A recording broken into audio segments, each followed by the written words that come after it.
In the early hours of a winter morning, when most of London was still dark, a short and carefully worded message began circulating among a small group of accredited correspondents. It did not arrive with fanfare. There was no press conference, no broadcast address, no visible reaction from palace gates, and yet within royal circles, the tone of that message was unmistakable. Something had shifted. For years, the monarchy had followed a predictable pattern when tensions emerged beyond its walls. Silence was chosen over reaction, distance over dialogue, but this moment felt different, not louder, not dramatic, just firmer. The language used suggested observation rather than forgiveness, attention rather than invitation. It was not an announcement of action.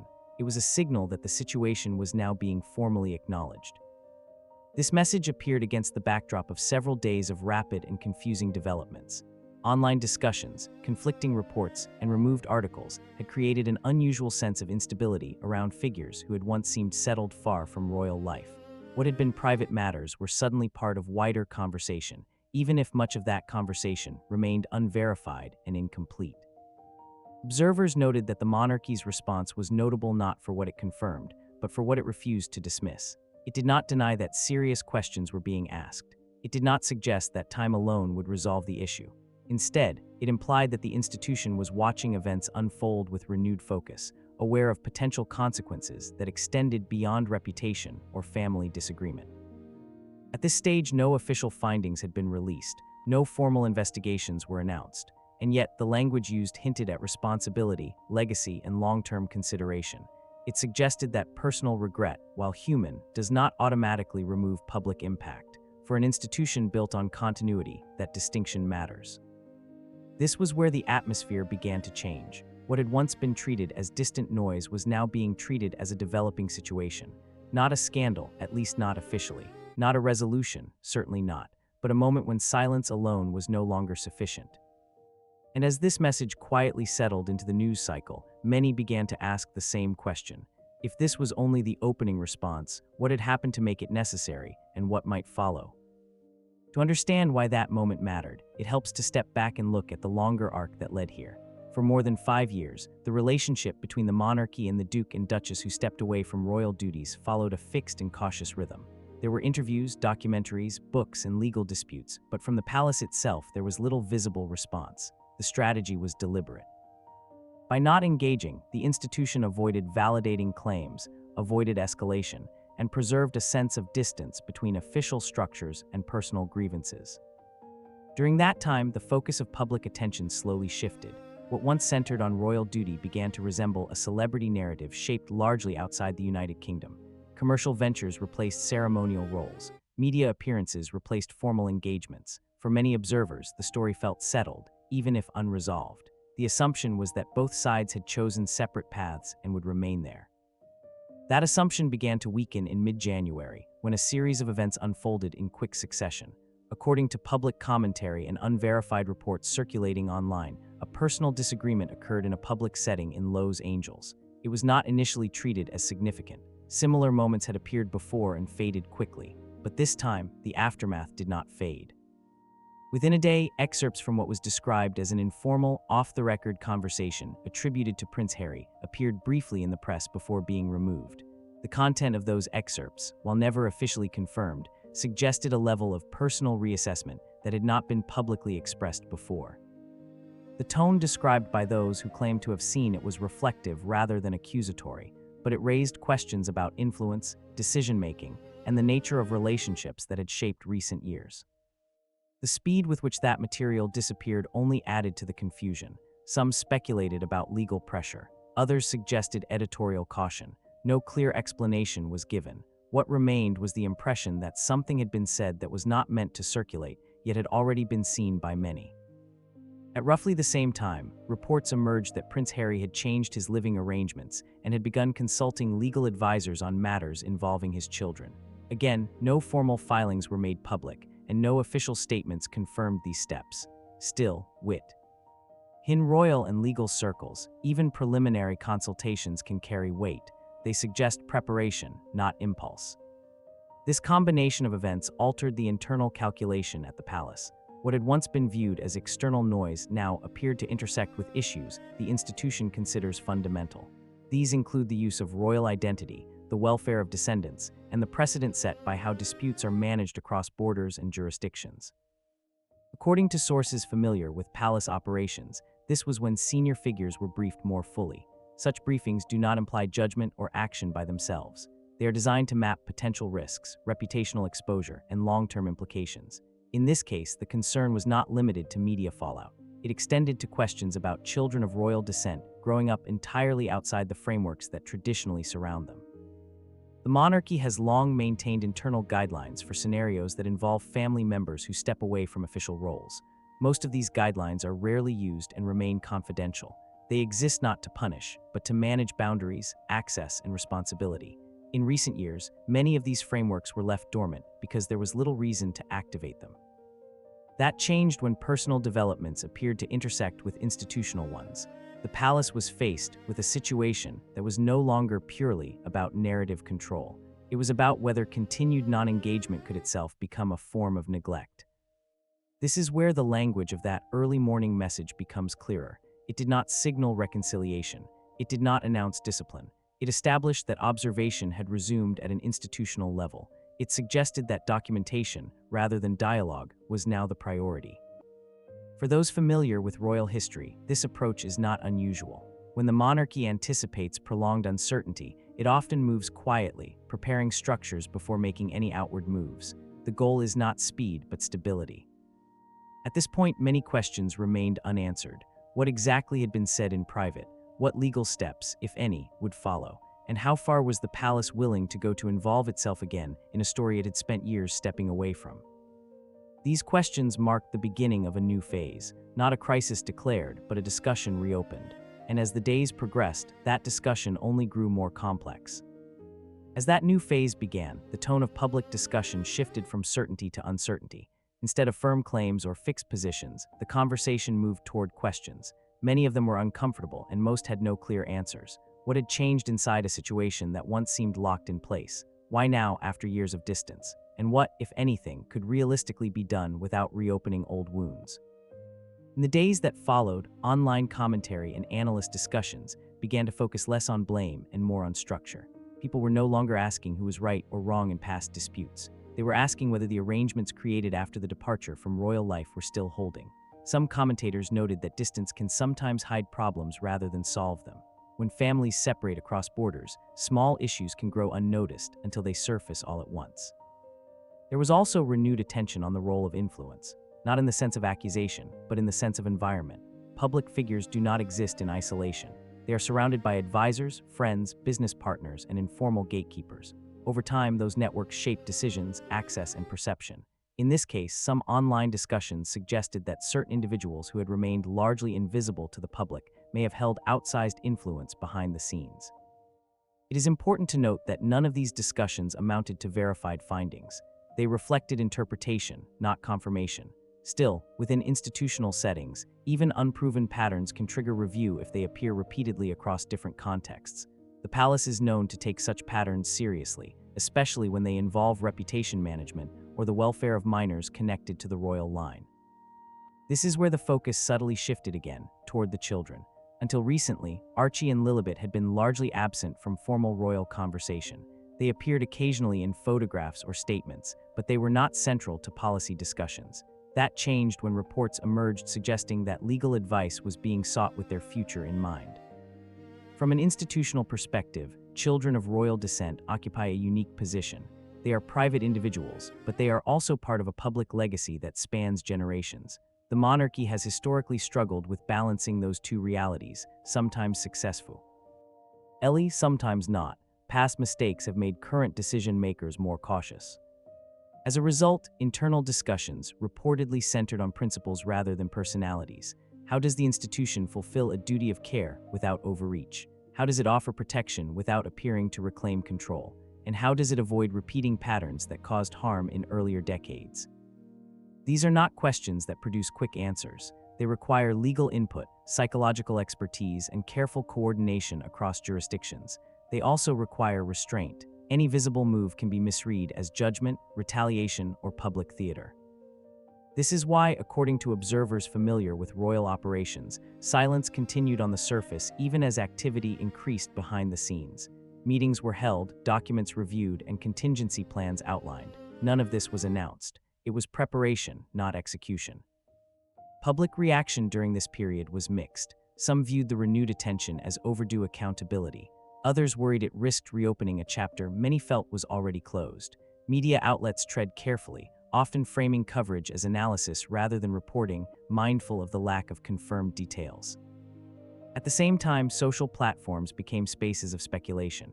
Some users expressed concern for the children's stability. Others debated whether institutional involvement would help or harm. What stood out was the absence of triumphalism. The tone was subdued, even uneasy. This did not feel like a story people were eager to win. Another layer of complexity came from the international dimension. Any meaningful involvement by the monarchy would intersect with legal systems outside the United Kingdom. That alone raises significant barriers. Cross-border family matters are among the most sensitive areas of law, and institutions are typically cautious about setting precedents that could be misapplied later. This is why language mattered so much in every small signal that emerged. Words like observation, documentation, and welfare carry specific meanings in institutional contexts. They imply monitoring without intervention, readiness without action, concern without assumption of authority. For Prince Harry himself, this moment appeared to mark a turning point in how his role was perceived. He was no longer framed solely as a former royal living independently. In some discussions, he was increasingly described as a parent navigating complex structures he had once rejected. That shift did not restore status or erase conflict, but it changed the lens through which his actions were viewed.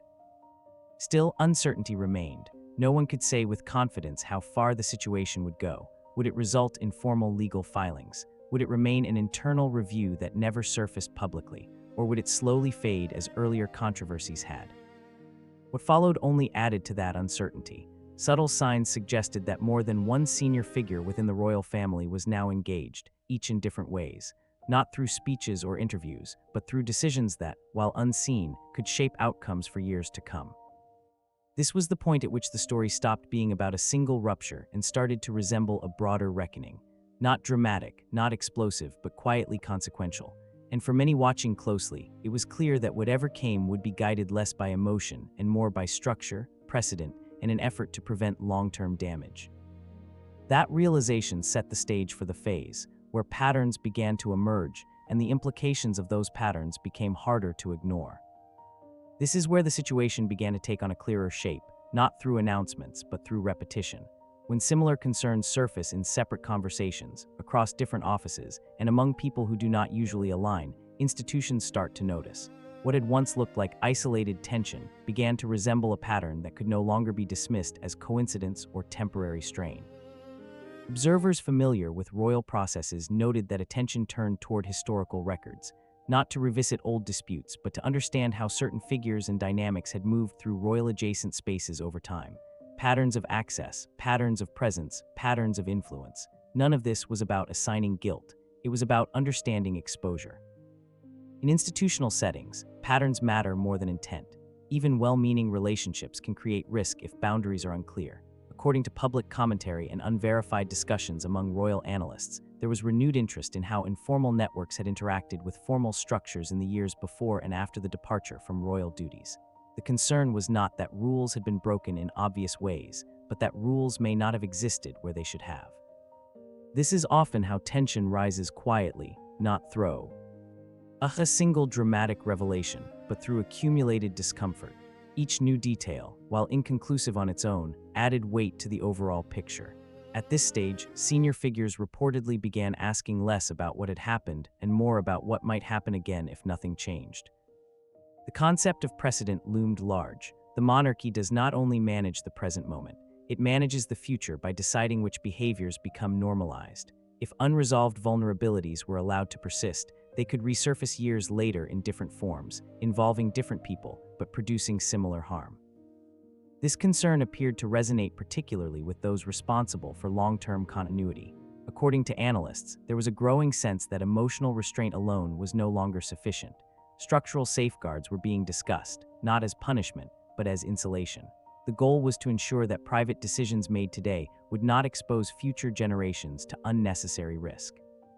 At the same time, care was taken to avoid escalation. No public accusations were made, no names were emphasized. The language used internally, according to those who claim familiarity with the process, focused on integrity rather than conflict. The message was simple. The institution must protect itself from becoming vulnerable to informal influence that it does not fully understand or control. This shift also affected how silence was interpreted. Earlier, silence had signaled disengagement. Now, silence signaled deliberation.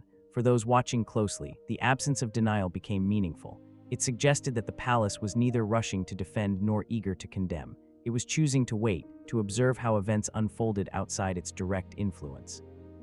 Public reaction mirrored this cautious approach. Media coverage slowed. Speculation became more measured. Commentators emphasized uncertainty and avoided definitive claims. There was a growing recognition that this story was not about immediate outcomes, but about long-term consequences. As the discussion matured, the focus narrowed again to the children. Patterns involving adults can be debated endlessly. Patterns involving minors demand response. Even the perception of instability can trigger protective instincts within institutions that have learned, sometimes painfully, what happens when warning signs are ignored. At this point, conversations reportedly turned toward hypothetical scenarios. What if the children sought closer ties with their heritage later in life? What if legal questions arose across borders? What if informal influence continued unchecked? None of these questions assumed wrongdoing. They assumed responsibility. This is often the most difficult stage in any institutional reckoning. Acting too early risks overreach. Acting too late risks regret. The monarchy has historically erred on both sides, and memory of those errors weighs heavily on current decision-makers. What followed was not a dramatic intervention, but the gradual emergence of alignment among key figures. Not on emotion, but on principle. That alignment did not erase differences in tone or approach. It created a shared baseline from which action, if necessary, could be taken without fragmentation. For the first time in years, those watching from the outside sensed that the internal debate was no longer about whether to engage, but about how to engage without causing further damage. That distinction mattered. As these patterns became clearer, the implications extended beyond family dynamics. They touched on media responsibility, public trust, and the limits of personal reinvention when legacy institutions are involved. This was no longer a story that could be contained by geography or time.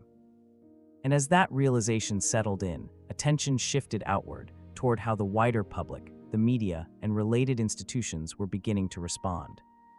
By this stage, the conversation had moved well beyond private circles. Without any formal declaration, the situation began influencing how media outlets, commercial partners, and public institutions behaved. What was striking was not a sudden surge in coverage, but a noticeable change in tone. Editors appeared more cautious. Commentators chose their words carefully. The story was no longer framed as entertainment or personality conflict. It was treated as an unresolved matter with potential consequences. Several major outlets that had once devoted significant attention to lifestyle projects and personal branding linked to the Sussex name began to slow their output. Features were delayed. Planned profiles quietly disappeared from editorial calendars. No public explanation was offered. In media terms, this kind of pause is often more telling than an outright rejection. It reflects uncertainty, not judgment. Public relations professionals, speaking generally rather than about any individual case, often note that brands prefer clarity. When narratives become unstable, association becomes a risk. According to industry observers, this was the environment taking shape. Not outrage, not condemnation, but hesitation. Meetings postponed, decisions deferred, silence chosen over endorsement. On social platforms, the shift was equally clear. Conversations became less celebratory and more analytical. Supporters and critics alike expressed fatigue with constant reframing of the same story. Some users began questioning whether they had been watching an authentic personal journey or a carefully managed public arc. Others stressed that no conclusions should be drawn without verified information. Importantly, there was no single dominant narrative. Instead, there were parallel discussions unfolding at different speeds. One focused on institutional responsibility, another on parental stability, another on media accountability. The absence of a clear villain or hero made the story harder to simplify, and that complexity slowed the cycle rather than accelerating it. Within formal institutions, similar caution was visible. Charities, foundations, and organizations previously associated with high-profile advocacy avoided comment. This did not indicate withdrawal. It indicated risk assessment. Public-facing institutions often wait for resolution before reaffirming alignment.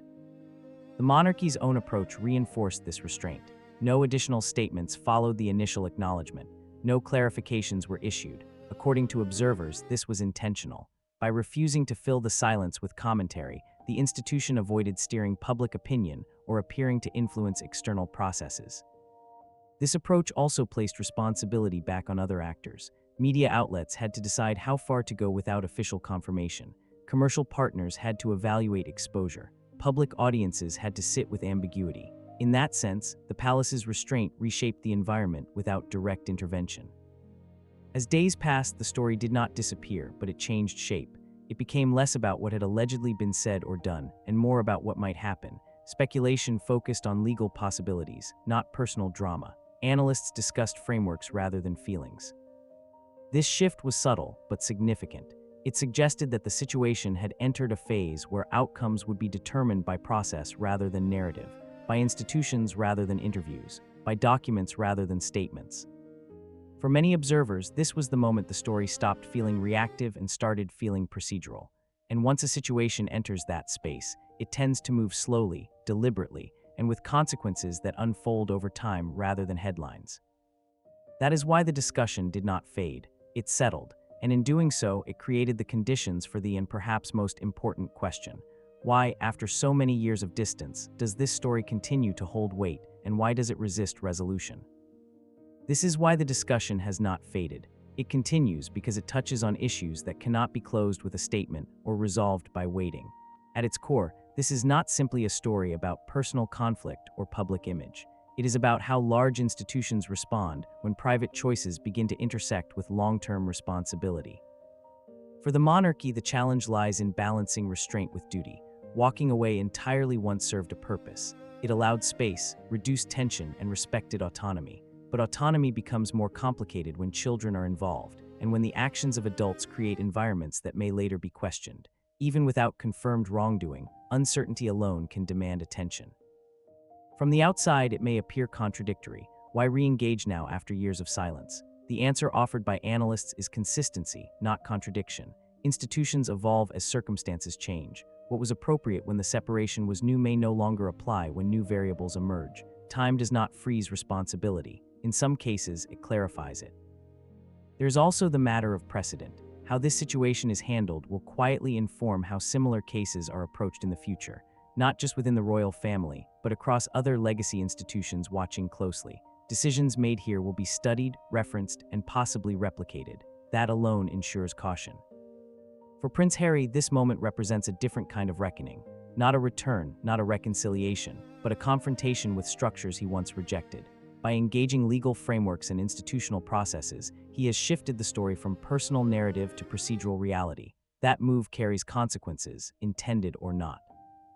Public response reflects this complexity. Sympathy and skepticism coexist. Many express concern for stability and well-being without assigning blame.